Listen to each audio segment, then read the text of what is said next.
Hello friends, welcome back to NVR updates YouTube channel. PGCET 2025 ಅಪ್ಡೇಟ್ಗೆ ಸ್ವಾಗತ. ಇಷ್ಟು ದಿನ ಏನಾದರೆ ನೀವು ವೆಯ್ಟ್ ಮಾಡ್ತಿದ್ರು ಅಪ್ಡೇಟ್ಸ್ಗೋಸ್ಕರ, ಈಗ PGCET ಕಡೆಯಿಂದ ಆದರೆ ಅಪ್ಡೇಟ್ಸ್ ಆದರೆ ಸ್ಟಾರ್ಟ್ ಆಗಿದೆ ಅಂತ ನಾನು ಈ ಹಿಂದಿನ ವೀಡಿಯೋಲ್ಲೇ ತಿಳಿಸ್ಕೊಟ್ಟಿದ್ದೆ. ಏನಾದರೆ ಶೆಡ್ಯೂಲ್ ಎಲ್ಲ ಬಿಟ್ಟಿದ್ರು. ಈಗ ಒಂದು ಫೀ ಸ್ಟ್ರಕ್ಚರ್ ಬಗ್ಗೆ ಆದರೆ ರಿಲೀಸ್ ಮಾಡಿದ್ದಾರೆ, ಹಾಗೆ ಒಂದು ಇನ್ಫಾರ್ಮೇಷನ್ ಬುಲೆಟಿನ್ನು ರಿಲೀಸ್ ಮಾಡಿದ್ದಾರೆ.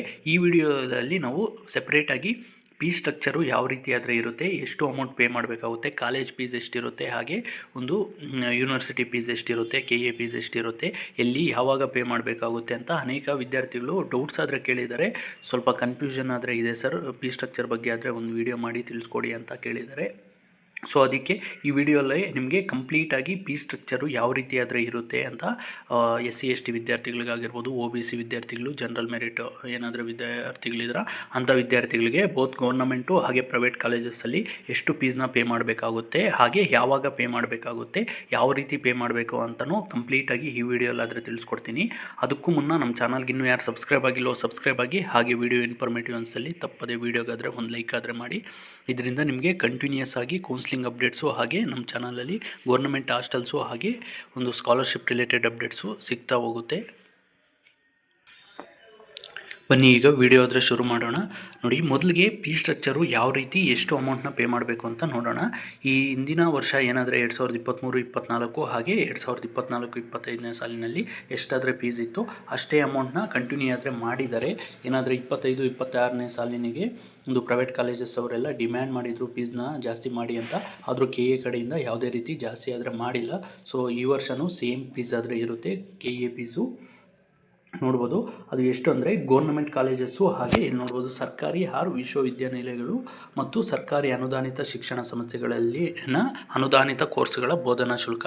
ಏನಾದರೆ ಏಡೆಡ್ ಕಾಲೇಜಸ್ಸು ಹಾಗೆ ಗೌರ್ನಮೆಂಟ್ ಕಾಲೇಜಸ್ಸು ಏನಾದರೆ ಇದೆ, ಫಾರ್ ಎಕ್ಸಾಂಪಲ್ BMS ಆಗಿರ್ಬೋದು ಏಡೆಡ್ ಕಾಲೇಜಸಲ್ಲಿ, ಗೌರ್ನಮೆಂಟ್ ಯೂನಿವರ್ಸಿಟೀಸು VTU ಆಗಿರ್ಬೋದು, ಬ್ಯಾಂಗ್ಳೂರು ಸಿಟಿ ಯೂನಿವರ್ಸಿಟಿಯಲ್ಲಿ, ಹಾಗೆ UVC MTech ವಿದ್ಯಾರ್ಥಿಗಳಿಗೆಲ್ಲ ಆ ಥರ ಗೌರ್ನಮೆಂಟ್ ಕಾಲೇಜಸ್ಗೆ ಏನಾದರೂ ನೀವು ಜಾಯ್ನ್ ಆಗ್ತೀರಾ ಅಂದರೆ ಇಲ್ಲಿ MBAಗೆ 20,000, MCAಗೂ 20,000, ಹಾಗೆ MTechಗೆ 20,000 ಫೀಸ್ ಆದರೆ ಪೇ ಮಾಡಬೇಕಾಗುತ್ತೆ. ಇದ್ರ ಜೊತೆಗೆ ನೀವು ವಿದ್ಯಾರ್ಥಿಗಳು ಬೋಧನಾ ಶುಲ್ಕಗಳೊಂದಿಗೆ ವಿಶ್ವವಿದ್ಯಾಲಯದ ಶುಲ್ಕವನ್ನು ಸಹ ಪಾವತಿಸತಕ್ಕದ್ದು.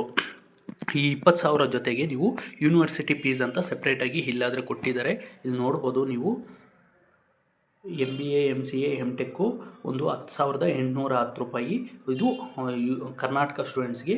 ಇನ್ನು ನಾನ್ ಕರ್ನಾಟಕ ಸ್ಟೂಡೆಂಟ್ಸ್ಗೆ 12,310 ರೂಪಾಯಿ ಆದರೆ ಪೇ ಮಾಡಬೇಕಾಗುತ್ತೆ. ಇದು ಪ್ಲಸ್ ಏನಾದರೆ ನೀವು 20,000 ಪೇ ಮಾಡ್ತಿದ್ದೀರಾ, ಆ 20,000 ಪ್ಲಸ್ 10,000 ನೋಡಿ, 20,000 ಪ್ಲಸ್ 10,000 810 ರೂಪೀಸು ಅಂದರೆ 30,810 ರೂಪೀಸ್ ಆದರೆ ಕರ್ನಾಟಕ ಸ್ಟೂಡೆಂಟ್ಸ್ ಆದರೆ ಪೇ ಮಾಡಬೇಕಾಗುತ್ತೆ.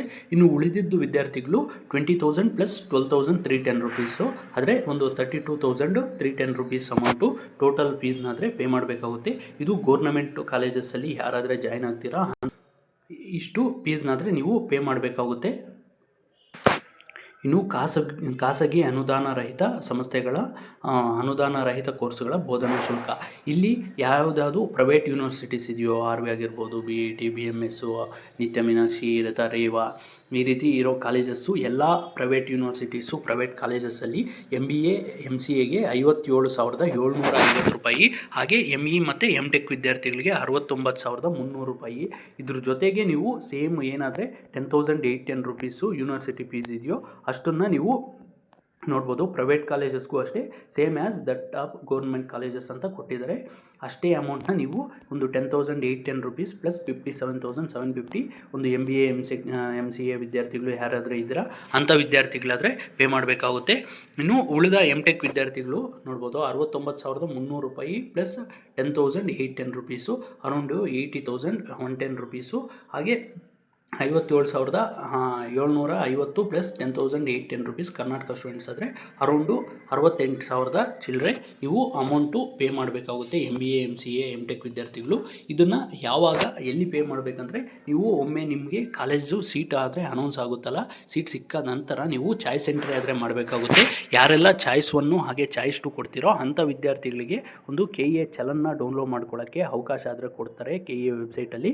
ಆಗ ನೀವು KA ಚಲನ್ನ ಡೌನ್ಲೋಡ್ ಮಾಡ್ಕೋಬೋದು. ಇಲ್ಲ RTGS, NEPT ಏನಾದರೆ IMPS ಈ ರೀತಿ ಒಂದು ಆನ್ಲೈನ್ ಮುಖಾಂತರ ಗೂಗಲ್ ಪೇ, ಫೋನ್ಪೇ ಇಲ್ಲ ನೀವು ಬ್ಯಾಂಕ್ಗೆ ಹೋಗಿ ಚಲನ್ ಡೌನ್ಲೋಡ್ ಮಾಡಿಕೊಂಡು ಚಲನ್ ಮುಖಾಂತರ ಪೇ ಮಾಡ್ತೀರಾ ಅಂದ್ರೂ ಪೇ ಮಾಡ್ಬೋದು. ಇಷ್ಟು ಅಮೌಂಟ್ನ KEA ಫೀಸ್ ಅಂತ ಫಸ್ಟ್ ಇಯರ್ಗೆ ಮಾತ್ರ ಇಷ್ಟು KEA ಫೀಸ್ ಅಂತ ಪೇ ಮಾಡಬೇಕಾಗುತ್ತೆ. ನೆಕ್ಸ್ಟ್ ಇಯರಿಂದ ಟೋಟಲ್ಲು ಕಾಲೇಜ್ಗೆ ಪೇ ಮಾಡ್ತೀರಾ. ಈ ವರ್ಷ ಫಸ್ಟ್ಗೆ ನೀವು ಅಡ್ಮಿಷನ್ ಆಗೋಕ್ಕೆ ಚಾಯ್ಸ್ ಎಂಟ್ರಿ ಕೊಟ್ಟ ನಂತರ KEA ಫೀಸ್ನ ಪೇ ಮಾಡಬೇಕಾಗುತ್ತೆ. ಇಷ್ಟು 57,750 ಪ್ಲಸ್ 10,810 ರುಪೀಸು. ಹಾಗೆ MTech ವಿದ್ಯಾರ್ಥಿಗಳು 69,300 ಪ್ಲಸ್ 10,810 ರುಪೀಸು. ಇಷ್ಟು ಅಮೌಂಟು ನೀವು ಇನಿಷಿಯಲ್ ಆಗಿ ಪೇಮೆಂಟ್ ಮಾಡಬೇಕಾಗುತ್ತೆ. ಇದಾದ ನಂತರನೂ ನೀವು ಕಾಲೇಜಸ್ಗೆ ಹೋಗಬೇಕಾದ್ರೆ ಕಾಲೇಜಸ್ಸಲ್ಲಿ ಕಾಲೇಜ್ ಫೀಸ್ ಅಂತ ಸಪ್ರೇಟಾಗಿ ನಿಮಗೆ ಏನಾದರೆ ಕಾಲೇಜ್ ಫೀಸ್ ಅಂತ ಪೇ ಮಾಡಿಸ್ಕೋತಾರೆ. ಅದಕ್ಕೆ ನೀವು ಅಲ್ಲಿ ಒಂದು 20K ಟು ಒಂದು 30K ಡಿಪೆಂಡ್ಸ್ ಆನ್ ಕಾಲೇಜಸ್ಸು. ಇದು ಗೌರ್ನಮೆಂಟ್ ಕಾಲೇಜಸ್ಸಲ್ಲಿ. ಇನ್ನೂ ಯಾರೆಲ್ಲ ಒಂದು ಪ್ರೈವೇಟ್ ಕಾಲೇಜಸ್ಗೆ ಹೋಗಬೇಕು ಅಂದ್ಕೊಂಡಿದ್ರು ಅಂಥ ವಿದ್ಯಾರ್ಥಿಗಳು ಒಂದು ಮಿನಿಮಮ್ಮು 50ರಿಂದ 1 ಲಕ್ಷವರೆಗೂ ತಗೊಳ್ತಿದ್ದಾರೆ. ಒಂದು ಕೆಲವೊಂದು ಕಾಲೇಜಸ್ಸಲ್ಲಿ ಅಷ್ಟೇ. ಆದರೆ ಮಿನಿಮಮ್ಮು 40ರಿಂದ 50,000 ಅಂತೂ ಕಾಲೇಜ್ ಫೀಸ್ ಆದರೆ ಇರುತ್ತೆ. ಅಷ್ಟು ಅಮೌಂಟ್ನ ನೀವು ಪೇ ಮಾಡಬೇಕಾಗುತ್ತೆ. ಅರೌಂಡು MBA MCA ವಿದ್ಯಾರ್ಥಿಗಳಿಗೆ 68K ಪ್ಲಸ್ ಒಂದು 50,000 ಅಂತ ಅಂದ್ಕೊಳ್ಳಿ. ಒಂದು ಆಲ್ಮೋಸ್ಟು 1.2 ಇಲ್ಲ 1.1 ಲ್ಯಾಕ್ ಆದರೆ ನಿಮಗೆ ಅಮೌಂಟ್ ಆದರೆ ಪೇ ಮಾಡಬೇಕಾಗುತ್ತೆ ನೀವು ಒನ್ ಇಯರ್ಗೆ. ಅದರಲ್ಲಿ ನಿಮಗೆ 30 to 40% ಅಷ್ಟೇ ನಿಮಗೆ ಸ್ಕಾಲರ್ಶಿಪ್ ಆದರೆ ಕೊಡುತ್ತೆ ಗೌರ್ಮೆಂಟ್ ಕಡೆಯಿಂದ OBC ವಿದ್ಯಾರ್ಥಿಗಳಿಗೆ. ಇನ್ನು SC ST ವಿದ್ಯಾರ್ಥಿಗಳಿಗೆ ಹೇಳೋದಾದರೆ SC ST ವಿದ್ಯಾರ್ಥಿಗಳು ಯಾರಾದರೆ ಇದ್ದೀರಾ, SC ST ವಿದ್ಯಾರ್ಥಿಗಳಾಗಿರ್ಬೋದು, ಕ್ಯಾಟಗಿರಿ 1 ವಿದ್ಯಾರ್ಥಿಗಳಾಗಿರ್ಬೋದು, ಅಂಥ ವಿದ್ಯಾರ್ಥಿಗಳು ಒಂದು ನೀವು 500 ಇಲ್ಲ ಡಿಪೆಂಡ್ಸ್ ಆನ್ ಇನ್ಕಮ್ಮು 750 ರುಪೀಸು ನೀವು KEAಗಾದರೆ ಪೇ ಮಾಡಬೇಕಾಗುತ್ತೆ. ಇಷ್ಟು ಪೇ ಮಾಡಿದ ನಂತರ KEA ಚಲನ್ನು ನೀವು ಕಾಲೇಜ್ಗೆ ಹೋದಾಗ ಕಾಲೇಜಲ್ಲಿ ಫೀಸ್ ಆದರೆ ಸಪ್ರೇಟಾಗಿ ಇರುತ್ತೆ. ಅದು ನೀವು OBC ವಿದ್ಯಾರ್ಥಿಗಳು ಎಷ್ಟಾದರೆ ಪೇ ಮಾಡ್ತಾರೆ ಆಲ್ಮೋಸ್ಟು ಅಷ್ಟು ಫೀಸ್ನ ನೀವು ಕೂಡ ಪೇ ಮಾಡಬೇಕಾಗುತ್ತೆ.